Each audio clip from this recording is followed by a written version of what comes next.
आपको sun temple के बारे में बता रहा हूँ। पहला जो सन टेम्पल है, सन टेम्पल की बात करें अपन, यदि अपन सन टेम्पल की बात करें, ठीक है, कहाँ पर स्थित है ये, या फिर बोले तो क्या है, ये कोणार्क का सूर्य मंदिर है, आपने पढ़ा होगा, ठीक है, बचपन में, ये कोणार्क का सूर्य मंदिर, ठीक है, कहाँ पर स्थित है, ठीक है। इसकी यदि प्लेस की बात करूँ तो मैं कहाँ पर है, आपका उड़ीसा के अंदर, कौन से स्टेट के अंदर है आपको याद रखना है, उड़ीसा के अंदर स्थित है, ठीक है।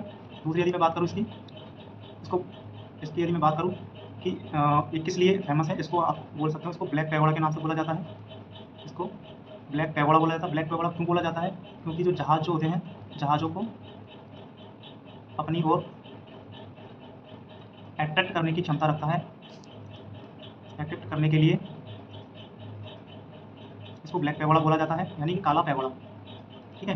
दूसरी बात यदि मैं बात करूँ, इसको बनवाया किसने था, इसका निर्माण किसने करवाया था, तो आपको याद रखना निर्माण करने वाला कौन था इसका, कौन था इसका, नरसिंहदेव, नरसिंहदेव, नरसिंहदेव फर्स्ट, ठीक है, नरसिंहदेव फर्स्ट, जो कि कौन से वंश के थे, आपको याद रखना है गंग वंश, ठीक है, गंग वंश के एक राजा थे नरसिंहदेव, ठीक है, उन्होंने इसका निर्माण करवाया था।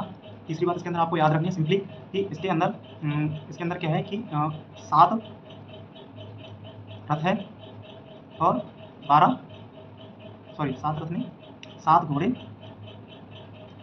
7 घोड़े और 12 रथ, ठीक है। इस तरह इसका कंपोजिशन है। इसके कंपोजिशन के अंदर बात करूँ मैं, इसके निर्माण के अंदर बात करूँ, आर्किटेक्चर के अंदर बात करूँ, इसकी आकृति के अंदर बात करूँ, तो क्या है इसके अंदर 7 तो क्या है इसके अंदर घोड़े हैं और 12 रथ है। 7 घोड़े जो है किसके प्रतीक है, वीक के 7 डेज के लिए, और आपका जो 12 है रथ है, 12 जो रथ है वो किसके लिए है, आपके ईयर के 12 मंथ्स को क्या करते हैं, इंडिकेट करते हैं, ठीक है। इतनी सी बात अपन को याद रखनी है। ये जो कि पूरा की पूरा जो टेम्पल है, पूरा की पूरा जो टेम्पल है एक लार्ज रथ के आकार का है, ठीक है, पूरा की पूरा जो टेम्पल है एक लार्ज रथ के आकार का है, पूरे बड़े रथ के आकार का है, जिसके अंदर 7 घोड़े हैं, 12 रथ है, ठीक है, इसके अंदर घोड़े भी हैं और रथ भी है। लार्ज रथ मतलब इसके अंदर भी रथ है, 12 रथ, ठीक है, 12 रथ है इसके अंदर। और पार्क का सूर्य मंदिर है। इसकी बनावट को याद रखना है आपको, ये जो यहाँ पर आपको दिखाया गया है, ये जो आपको मैंने यहाँ पर डायग्राम के अंदर दिखाया है, ये क्या है, आपका कोणार्क का सूर्य मंदिर है, ठीक है, क्या है, सन टेम्पल है, ठीक है। देखिए आपको कितना अट्रैक्टिवल लग रहा है इसे देखने पर डायग्राम से। ये जो दूसरा आपका डायग्राम है इधर देखोगे तो इसकी दीवारों पर इस तरह से क्या बने हुए हैं, ये चक्र बने हुए हैं, ठीक है, 1 2 3 4 5 6 7, 1 2 3 4 5 6 7, ठीक है।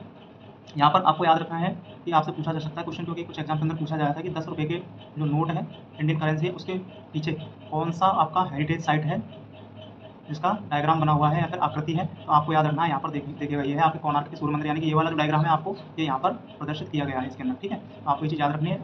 अपनी जेब से 10 रुपये का नोट निकालो, उसको देखो, निहारो और चेक करो क्या मैं जो बोल रहा हूँ वो सत्य बात है या झूठ बात है, ठीक है।